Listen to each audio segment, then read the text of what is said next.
Bonjour, bienvenue dans cette vidéo de la compréhension du système feu. Je suis le lieutenant Struski. Aujourd'hui, nous allons voir un élément important de cette compréhension du système feu, à savoir le rayonnement. Quelque chose qui est important à la fois pour le développement du feu, mais également pour la sécurité des pompiers. Dans cette partie, nous allons voir principalement toute la partie théorique du rayonnement. Le rayonnement ou flux est noté par la lettre grecque phi, il s'exprime en watts par mètre carré et c'est une onde. Pour faire simple, le rayonnement est un transfert d'énergie par des ondes d'un corps chaud vers un autre corps. Tout comme en radioactivité, le rayonnement ne se voit pas, ne se sent pas. Par contre, quand on le sent, il est trop tard. Examinons maintenant plus en détail l'ensemble des éléments qui vont constituer ce rayonnement. Nous allons construire ensemble la formule. Premier paramètre intervenant sur le flux thermique, nous trouvons la distance. Le meilleur exemple, c'est le barbecue.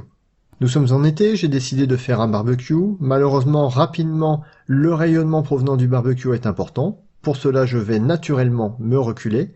Rapidement, le flux va baisser. Expérimentalement, nous pouvons montrer cela à travers un bac d'hydrocarbures en feu. Nous allons donc mesurer le flux thermique à différentes distances. Nous constatons que le flux thermique à 1 mètre est de 370 watts par mètre carré. À 2 mètres, il est de 123. La courbe obtenue en mesurant le flux thermique à différentes distances est représentée ainsi. La science nous dit que le flux thermique est inversement proportionnel à la distance, et même plus, inversement proportionnel à la distance au carré. Dans notre exemple, passer de 1 à 2 mètres va diviser le flux thermique par 4. À cette première courbe des flux thermiques, mesurée à partir d'un bac d'hydrocarbures en feu, si jamais nous prenons une courbe théorique basée sur la distance au carré, nous voyons que les deux courbes s'ajustent parfaitement. Deuxième paramètre important lié au rayonnement, le temps d'exposition. Dans ce cas précis, le cas d'une personne sur la plage, plus longtemps cette personne va rester soumise au rayonnement solaire, plus les risques de brûlure vont augmenter. Une exposition d'une minute, d'une heure, est totalement différente en termes d'effet. Apparaît ici également une notion importante, c'est la notion d'écran.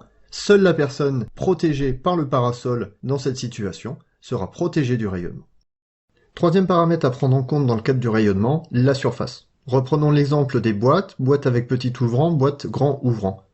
Nous avons constaté expérimentalement que la boîte grand ouvrant avait une surface de flamme qui était supérieure à la boîte petit ouvrant. Si nous mesurons maintenant les flux à 1 mètre, nous trouvons 1922 watts par mètre carré dans le cas du petit ouvrant et 4286 watts par mètre carré dans le cas du grand ouvrant. Nous pouvons également comparer avec une bougie qui a une taille de flamme qui est largement inférieure aux deux boîtes. Dans les trois cas, nous avons des flammes de l'ordre de 700 à 800 degrés, pourtant, le rayonnement est largement inférieur dans le cadre de la bougie par rapport aux deux boîtes. Autre paramètre, la couleur. L'influence de la couleur s'exprime par un paramètre appelé émissivité. Nous pouvons montrer cela à travers les mesures de flux réalisées sur deux bacs en feu, un bac d'alcool et un bac d'hydrocarbures. Les températures de flamme sont identiques aux alentours de 650 degrés. Nous procédons alors à la mesure des flux.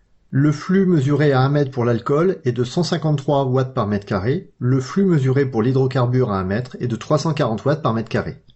L'explication est simple, la flamme pour l'alcool est beaucoup plus claire que la flamme de l'hydrocarbure, en effet, la flamme de l'hydrocarbure va contenir beaucoup de suie, donc des particules beaucoup plus noires. Nous observons une couleur des flammes qui est totalement différente, plus claire dans un cas que dans l'autre. En pratique, l'émissivité a des valeurs qui sont comprises entre 0 et 1. Plus un corps a une couleur foncée, plus l'émissivité se rapproche de 1, plus un corps est clair, plus son émissivité se rapproche de 0. Le lien pratique peut être fait par l'intermédiaire des vêtements. Avec une tenue claire ou une tenue foncée, on constate que les énergies emmagasinées sont totalement différentes. J'aurai beaucoup plus chaud en été en étant dehors avec une tenue foncée qu'avec une tenue claire. Il est donc important de retenir que plus un corps va être foncé, plus le flux sera important, plus un corps sera clair, plus le flux sera faible. Dernier paramètre à prendre en compte, la température. Nous pouvons démontrer cela en nous servant des données qui ont été réalisées pendant un brûlage en caisson. Un court extrait de cette vidéo, de ce brûlage, est d'ailleurs disponible, elle est utilisée pour la partie pratique du rayonnement. Nous avons mesuré les températures des fumées prises à 2,50 m, ainsi que le flux provenant des fumées en direction du sol, à 1 mètre de hauteur. Nous pouvons voir que nous obtenons deux courbes. Une courbe concernant la température de la couche de fumée et une courbe du flux émis par les fumées en direction du sol. Nous constatons que les deux graphiques présentent des tendances similaires. Lorsque la température augmente, le flux augmente. Lorsque la température baisse, le flux baisse. Mais surtout, nous pouvons constater une chose.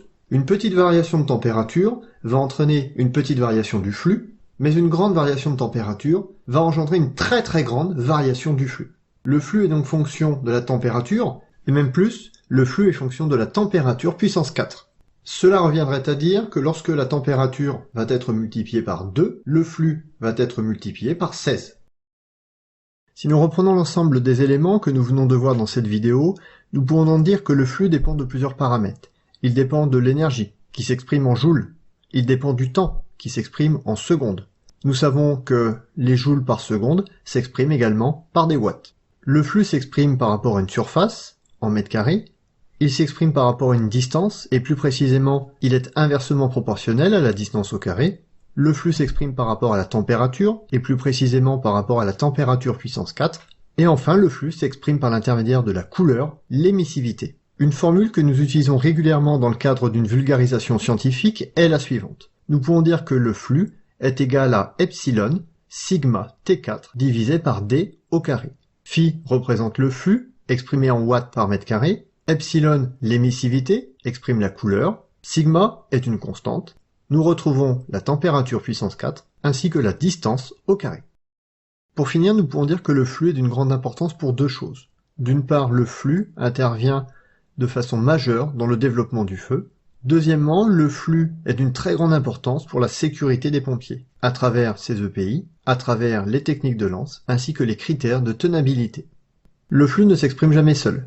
Il s'exprime sous la forme d'un couple liant le flux et la distance entre le corps émetteur et le corps récepteur. On y ajoute parfois un troisième critère qui correspond au temps d'exposition.